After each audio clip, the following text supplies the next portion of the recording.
오늘 말씀은 여호수아서 5장 1절부터 9절 말씀입니다. 오늘 6절부터 9절까지만 읽도록 하겠습니다. 교독하겠습니다.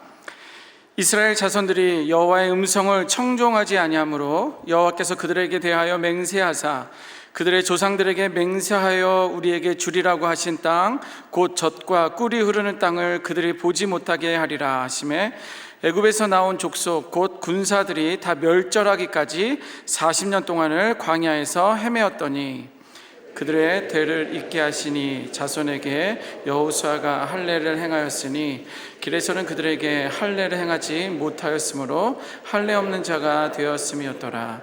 또 그 모든 백성에게 할례를 행하기를 마침에 백성이 진중 각 처소에 머물며 낫기를 기다릴 때에 여호와께서 여호수아에게 이르시되 내가 오늘 애굽의 수치를 너희에게 떠나가게 하였다 하셨으므로 그곳 이름을 오늘까지 길갈이라 하느니라.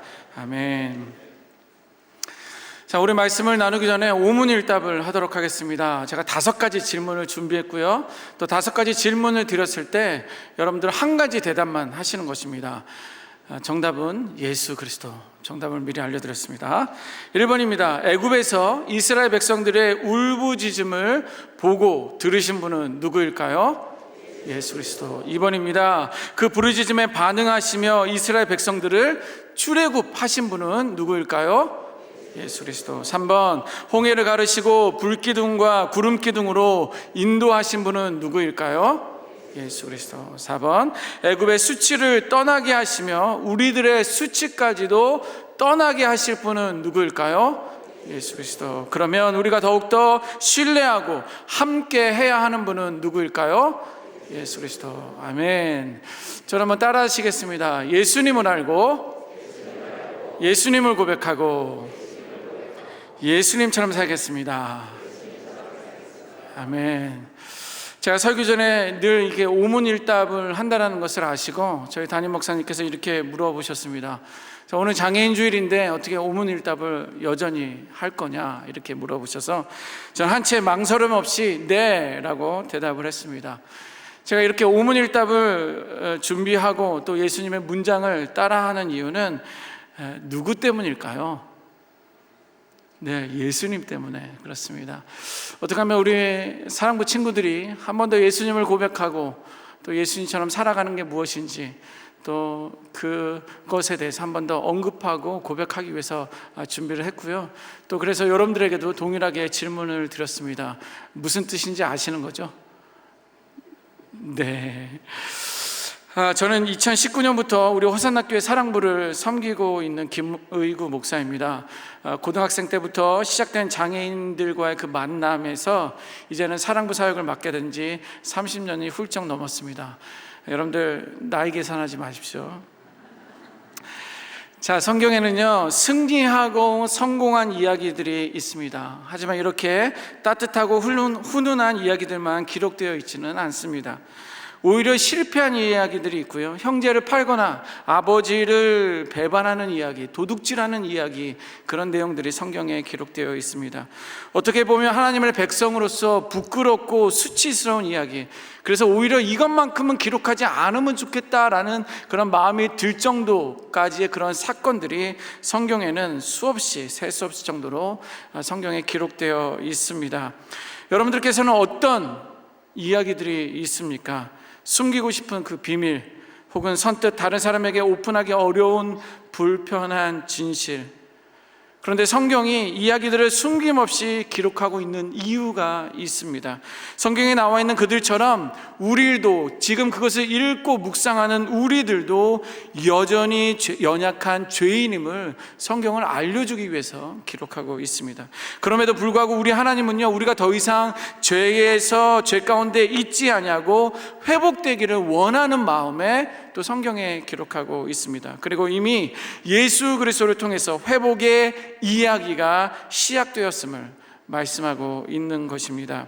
그래서 저는 오늘 말씀을 준비하면서 하나님께서 이스라엘 백성들을 어떻게 회복시키셨는지, 그리고 애굽의 수치를 떠나가게 하셨다라는데 어떻게 떠나가게 하셨는지, 그리고 그곳을 길갈이로 인도하셨는데 우리의 갈 길은 무엇인지 함께 나누기를 원합니다. 자, 지금 이스라엘 백성들은요 400년 애굽 생활의 노예 생활을 끝나고 40년 광야 생활을 마치고 요단강 앞에 이렇게 서 있습니다. 출애굽 1세대들은요 저와 여러분들이 아시는 것처럼 광야에서 죽었습니다. 그리고 광야에서 낳고 자란 출애굽 2세들은요 홍해 바다를 건넜던 그 경험이 없는 자녀들입니다. 일반적으로 강을 건너기 위해서는 우리 어떻게 합니까? 다리를 통해서 강을 건너기도 합니다. 때로는 배를 통해서 우리가 이동을 하기도 합니다. 또 아니면 수영을 해서 강을 건너게 됩니다. 자, 그런데요 여호수아서 4장 22절 말씀 보니까 이스라엘이 마른 땅을 밟고 이 요단을 건넜습니다, 이렇게 성경은 기록하고 있습니다. 마른 땅을 걸어서 요단강을 건넜다라는 거예요. 이 사건으로 인해서 어떤 상황이 발생되었는지 오늘 본문에 이렇게 기록하고 있습니다. 요단 서쪽의 아모리 사람들의 왕들, 해변의 가나안 사람들의 모든 왕들이 마음이 녹았고 이스라엘 자손들 때문에 정신을 잃었다, 이렇게 기록하고 있습니다. 한마디로 뭐예요? 마음이 녹았다, 이스라엘 자손들 때문에 정신을 잃었다, 뭐 황홀하다, 부럽다, 이런 의미가 아닙니다. 저 사람들이 우리 가나안 땅에 왔으니 라고 하면서 그 가나안 사람들은 쫄았던 거예요. 쫄았다는 단어 아시죠? 쫄았던 것입니다. 이렇게 출애굽 2세대들은요 요단강을 걸어서 건넜기 때문에 그들은 기세등등했을 것입니다. 새로운 리더인 여호수아의 리더십은 최고조까지 올라갔을 것입니다. 이렇게 이스라엘 백성들은 가나안의 첫 발을 디뎠습니다. 하나님께서는 바로 그때 그곳 이름을 길갈이라고 말씀하셨습니다. 오늘 9절 말씀인데요 우리 같이 한번 읽어보도록 하겠습니다. 시작. 여호와께서 여호수아에게 이르시되 내가 오늘 애굽의 수치를 너희에게서 떠나가게 하셨다 하셨으므로 그곳 이름을 오늘까지 길갈이라 하느니라. 아멘. 여기 보니까 내가 오늘 애굽의 수치를 너희에게서 떠나가게 하고 그곳 이름을 길갈이라, 이렇게 말씀하셨습니다. 애굽의 수치를 이스라엘 백성들에게 떠나가시게 하신 그 하나님께서 오늘 저와 여러분들에게 동일한 은혜로 우리들의 수치까지도, 우리들의 부끄러운 이야기까지도 애굽의 수치처럼 떠나가게 해 주실 줄 믿습니다. 어디서요? 길갈에서요. 저와 여러분들이 있는 이곳, 지금 이곳이 바로 길갈이 되어야 합니다. 어떻게 길갈이 될 수 있을까요? 우리의 갈 길은 무엇일까요? 1번, 하나님의 말씀에 청종하는 것입니다. 이스라엘 백성은요 방금 가나안 땅에 들어섰습니다. 출애굽 2세대들은요 길에서 난 자들이기 때문에 할례를 받지 못한 자들이다, 성경은 기록하고 있습니다. 그러나 그들은 요단을 어떻게 건넜습니까? 걸어서 건넜기 때문에 하나님의 역사를, 하나님의 은혜를 체험한 사람들입니다. 그것을 주변 왕들이 두려워했고요 지금 이스라엘은 전쟁에서 매우 유리한 조건 가운데 있다는 것입니다. 그때 하나님께서 여호수아에게 할례를 명하셨습니다. 이 상황을 보면서 저는 이사야 55장 8절 말씀이 떠올랐습니다. 어쩌면 하나님의 생각과 우리들의 생각은 달라도 이렇게 다를 수 있겠는가? 또 하나님의 길은 우리의 길과 정말 다르구나라는 그런 생각을 했습니다.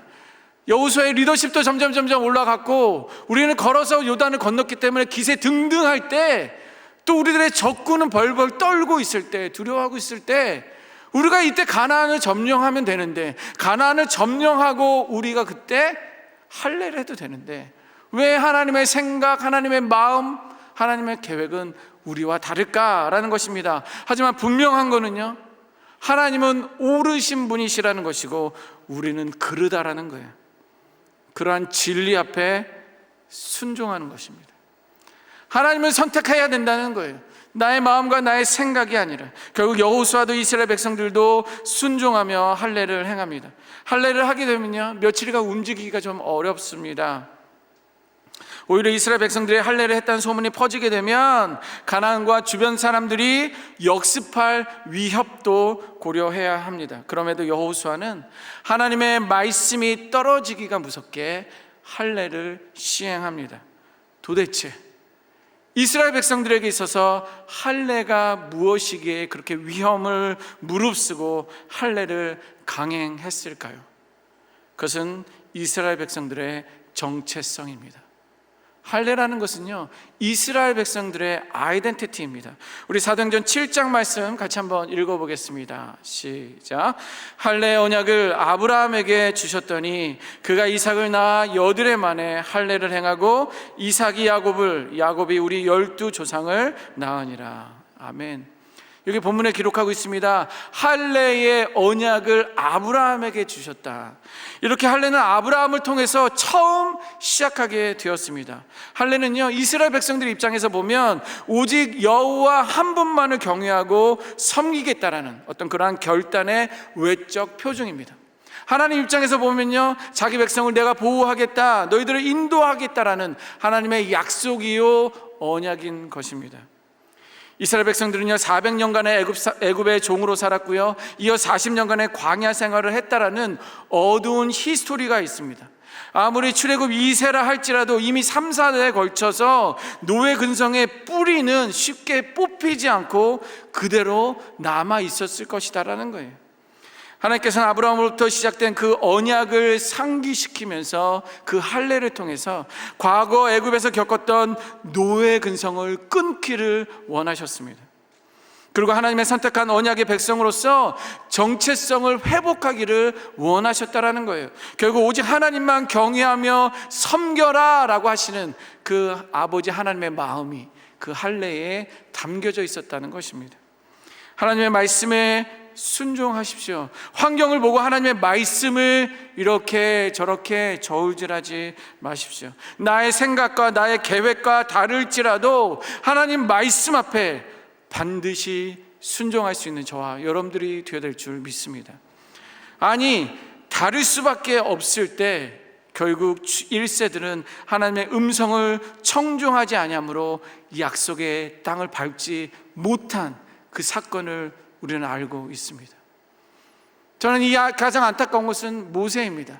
모세가 어떻게 출애굽을 인도했는지 우리는 알고 있는데 그 수많은 공로, 그러한 위협, 협박 속에서도 성공리에 출애굽을 했음에도 불구하고 그가 가나안 땅에 밟지 못했다는 것은 부분적인 순종, 끝까지 하나님의 말씀을 순종하지 못했기 때문인 것입니다.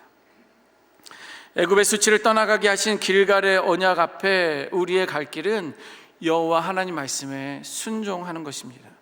그래야 길갈의 언약이나 나의 언약이 될 수 있다는 것입니다. 두 번째로 우리의 갈 길은 마음의 할례를 하는 것입니다.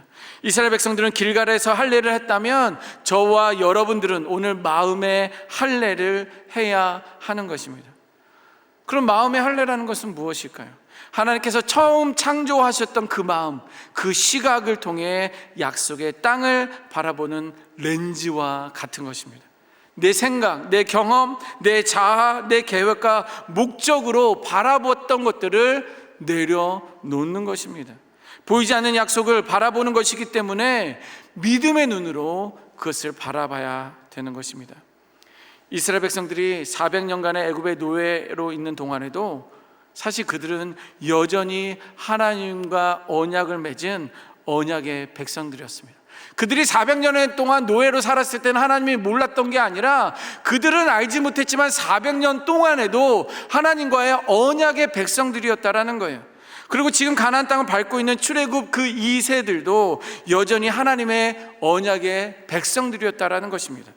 한마디로 뭐예요? 이 정체성이라는 것은 과거나 현재나 변함이 없다라는 것입니다.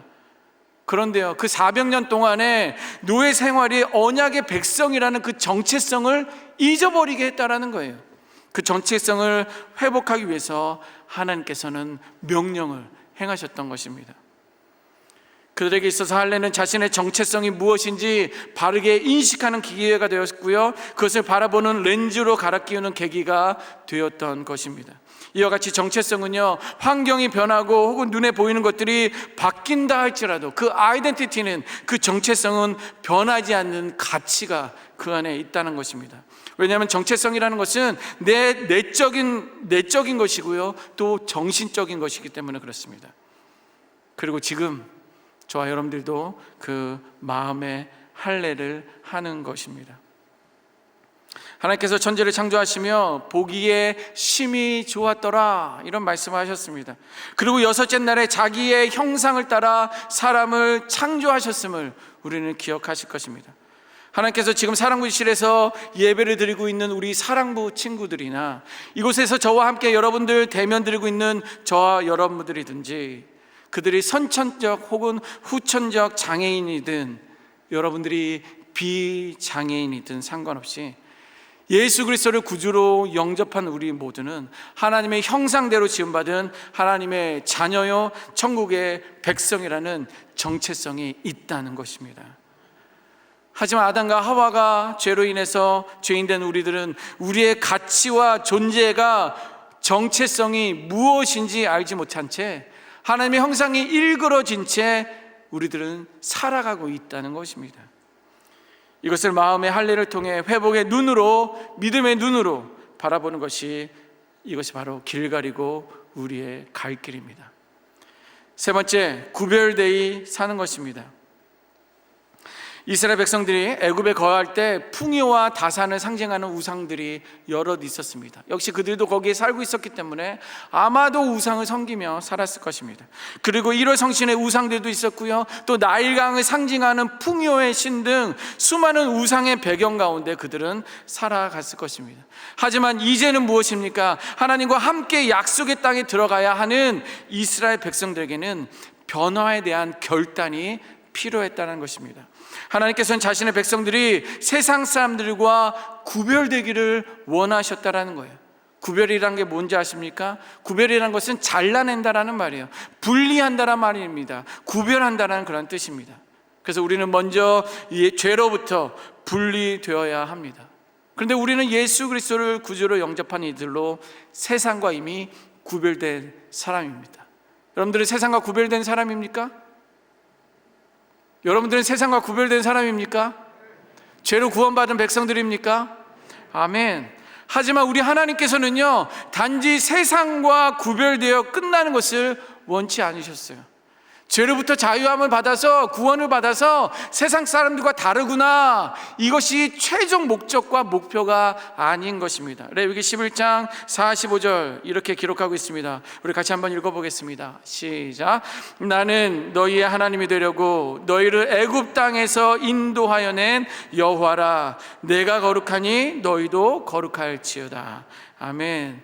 여기 보니까 애굽 땅에서 인도하여 낸 여호와라 라고 말씀하시면서 내가 거룩하니 너희도 거룩할지라, 이렇게 하나님이 말씀해 주고 있습니다. 하나님께서는요, 단지 이스라엘 백성들이 가나안 땅에 들어가는 것을 최종 목적으로 삼고 계시지 않았다는 거예요.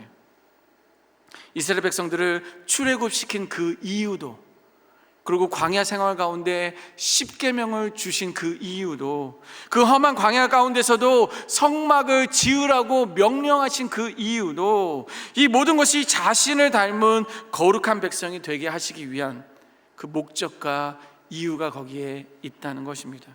우리 하나님은요, 하나님의 거룩한 백성이 되었어요. 그냥 이스라엘 백성들이 아니라 하나님의 거룩한 백성들이 되어서 하나님의 약속의 땅에 거주하기 원하셨다라는 거예요. 그냥 출애굽을 해서 가나안 땅에 들어가는 것이 아니라 거룩한 백성들이 그 거룩한 그 약속의 땅에 들어가기 원하셨다라는 것입니다. 이것이 바로 세상과의 구별됨입니다. 세상은 무엇입니까? 목적 지향주의로 되어 있습니다. 그래서 어떻게 해서든지 과정이야 어찌되었든 목적만 성취되면 되는 것입니다. 그러나 보십시오, 예수님은 상한 갈대도 꺾지 않고 꺼져가는 심지도 끄지 않는다, 이렇게 말씀하고 있어요. 갈대, 여러분들 우리 갈대 있지 않습니까? 갈대 많이 우리든 보고 있습니다. 그런데 예수님은 상한 갈대라는 것은 이미 꺾어져 있는데 이거 꺾는 거 쉽습니다. 다른 갈대들이 있으니까. 꺼져가는 심지 그냥 아예 끌 수 있습니다. 당시 갈대의 용도는요 이렇습니다. 펜이나 지팡이, 섬유, 글씨 쓰는 종이 등으로 사용을 합니다. 다양하게 사용하고 있죠. 그런데 손상된 갈대는 쓸모없어서 과감히 버리게 됩니다. 불을 붙여야 하는데 불을 붙이기 어려워 제 역할을 하지 못하는 심지가 있다면 그건 역시도 잘라 버릴 것입니다. 그랬겠죠. 왜 그랬습니까? 갈대가 많으니까. 갈대가 많아요. 그거 잘 붙지 않는데 그거를 그냥 보존할 필요가 없습니다. 잘라버리면 됩니다. 이 말이 무슨 말입니까? 세상은 효용성을 갖고 사람을 판단한다라는 거예요. 그가 제대로 말은 하고 있는지, 똑바로 걷고 있는지, 자기의 구실을 하고 있는지, 세상은 효용성을 갖고 사람들을 판단합니다. 그런데 우리 예수님은요, 어느 누구도 그 약함과 부족함과 능력 없음으로 인해서 사람을 구분하지 않으신다는 것입니다. 이것이 우리가 세상과 구별되어야 하는 이유입니다. 우리 예수님이 그리하셨다면 우리도 그러한 시각으로 그리 살기를 원하시는 것입니다. 로마서 12장 4절 말씀 같이 한번 읽어보겠습니다. 시작. 우리가 한 몸에 많은 지체를 가졌으나 모든 지체가 같은 기능을 가진 것이 아니니. 아멘. 모든 지체가 같은 기능이 동일할 수 없다라는 것을 성경은 말씀해 주고 있습니다. 기능이 다를 뿐이지 한 몸에는, 그 지체에는 다양함 속에서 하나다라는 것을 성경은 말해주고 있습니다. 고린도전서 12장 26절도 같이 이어서 읽어보겠습니다. 시작. 만일 한 지체가 고통을 받으면 모든 지체가 함께 고통을 받고, 한 지체가 영광을 얻으면 모든 지체가 함께 즐거워하느니라. 아멘. 이 말은 뭐예요? 여러분들 손가락이 하나 비기만 한번 해보세요. 뭐 가시라도 찔러보십시오. 이 손가락만 아픕니까? 아니요, 머리 신경까지 아파요. 그리고 이것 때문에 감정도 별로 안 좋고요, 기분도 좋지 않습니다. 요거 하나 다쳤는데, 요거 하나 찔렀는데 왜 온몸이 그렇게 아프고 불편한 걸까요? 한 지체의 그 고통을 모든 지체가 함께 고통을 느끼지 못한다면 한센인입니다. 우리가 말하는 그 문둥병자, 한센인들이 한 지체의 고통을 모든 지체가 아파하지 못한다면 그것은 한센인입니다. 성경은 우는 자들과 함께 울라라고 기록하고 있습니다. 결국 함께 고통을 느끼는 것도, 함께 영광을 얻으며 즐거워하는 것도 바로 세상과 구별되어 살아있다라는 증거인 것입니다. 오늘 우리 호산나 교회는 장애인 주일로 지키고 있습니다. 장애인 사역을 하고 있는 저에게는 참 감사이고 은혜입니다. 특별히 주일 예배 1부에서 4부까지 사랑부가 함께 예배를 드릴 수 있도록 또 강단을 내어주신 목사님과 교회 앞에 감사를 드립니다. 여러분들, 오늘 예배 오프닝 영상에 호산나 복지재단 영상이 나갔습니다. 보셨습니까? 무슨 말인지 목사님 잘 모르겠는데 하시는 분들은 오늘 조금 늦으신 분입니다. 다른 때는 일찍 와서 다 봤는데 오늘만 늦으신 분들, 그 영상 인터넷 통해서 한번 보십시오. 오프닝 영상에, 우리 호산나 복지대전 영상에 나갔습니다. 여러분들 무엇을 보셨습니까? 영상으로 우리 사랑부 특송이 있었습니다. 여러분들은 무엇을 보셨습니까? 헌금성으로 올린 우리 농화부의 수화 찬양을 보시면서 여러분들이 보신 것은 무엇입니까? 여전히 기승 부리고 있는 코로나 상황 속에서도 우리 사랑부 예배는 사회적 거리두기 때문에 6개 마을이 함께 모여서 예배 드리던 것이 이제 3개 마을씩으로 줄어들었습니다. 더 심지어 이제는요 2개 마을씩 예배를 드리고 있는 상황이었습니다. 그럼에도 사랑부 예배는 여전히 다윗처럼 춤을 추며 기쁨의 찬양이 거기에 있습니다. 우리 사랑부 친구들은요 교회에 오는 것을 즐거워하고요, 매주 예수 그리스도를 선포하며 고백하고 있습니다. 그리고 오늘도 여전히 열정을 갖고 헌신하는 교사들이 있습니다. 우리 사랑부 친구들은 약함 그대로 하나님 앞에 나아오고 있습니다. 원체 부족하기 때문에 부족한 그 모습대로 나아올 수밖에 없습니다. 또 능력이 없기 때문에 능력 없는 그대로 나아오고 있습니다. 이것이 길갈입니다. 이것이 우리가 가야 할 길입니다. 있는 모습 그대로 받아주시는 하나님의 사랑이 거기에 있기 때문입니다. 오늘 말씀을 정리하겠습니다. 사랑하는 성도 여러분, 하나님 말씀에 청종하십시오. 우린 더 이상 애굽의 노예가 아닙니다. 애굽은 더 이상 우리에게 수치를 주지 못합니다. 나의 어떤 이야기도 수치로 끝나지 않습니다. 더 이상 세상의 말에 귀를 기울이며 여기저기 중심을 못 잡고 방황하지 마십시오. 아무리 달콤한 말이라 할지라도 우리들의 마음과 생각이 세상의 말에 끌려다녀서는 안 된다라는 것입니다. 오직 여호와 하나님의 말씀에 청종함으로 우리 모두가 동일한 하나님의 형상으로 지음받은 하나님의 선택된 백성이고 하나님의 자녀로서의 정체성으로 살아갈 수 있는 저와 여러분들이 되시기를 주님의 이름으로 축원합니다. 마음의 할례를 하십시오. 마음과 뜻을 다해서 하나님을 사랑하게 될 것입니다. 그리고 마음의 할례에서 생명이 있습니다. 마음의 할례에는요, 생명이 있는 거예요. 마음과 뜻을 다하여 하나님의 마음과 하나님의 시각으로 하나님과의 언약을 기억하며 바라보는, 그렇게 세상을 바라볼 수 있는 그러한 시각을 갖게 될 것입니다. 그리고 구별되이 사십시오. 성경은 교회 안에서 빛과 소금이 되어라 이렇게 말씀하지 않습니다. 세상에서 빛과 소금이 되라고 말씀하고 있습니다. 세상에 동화되어서 흔적도 없이 사는 것이 아니라 세상 속의 그리스도인으로 빛으로 향기로 멋있게 살아낼 수 있는 저와 여러분들이 되시기를 주님의 이름으로 축원합니다. 그것이 바로 길을 가리고 이것이 바로 우리의 갈 길인 것입니다. 애굽의 수치를 떠나가게 하신 그 하나님의 능력이 바로 복음의 능력입니다. 그것을 경험하고 고백할 수 있는 저와 여러분들이 되어야 될 줄 믿습니다. 이것이 2021년 우리 장애인 주일에게 우리들에게 주신 하나님의 약속의 메시지입니다. 아멘. 자, 오늘 말씀을 기억하며 우리가 같이 기도하기를 원합니다. 하나님의 말씀에 청종하기를 원합니다. 부분적으로 청종하는 것이 아니라 온전히 청종하는 거예요. 모세를 생각하면 아쉽습니다. 속상해요. 부분적인 청종은 마지막 온전함이 이루지 못하기 때문입니다. 마음의 할례를 하십시오. 하나님을 사랑하게 될 거고요, 구별되이 사는 그런 결단이 있어야 될 줄 믿습니다. 자, 이것을 결단하기를 원하는데 우리 다 같이 한번 일어나셔서 결단하며 기도하기를 원합니다.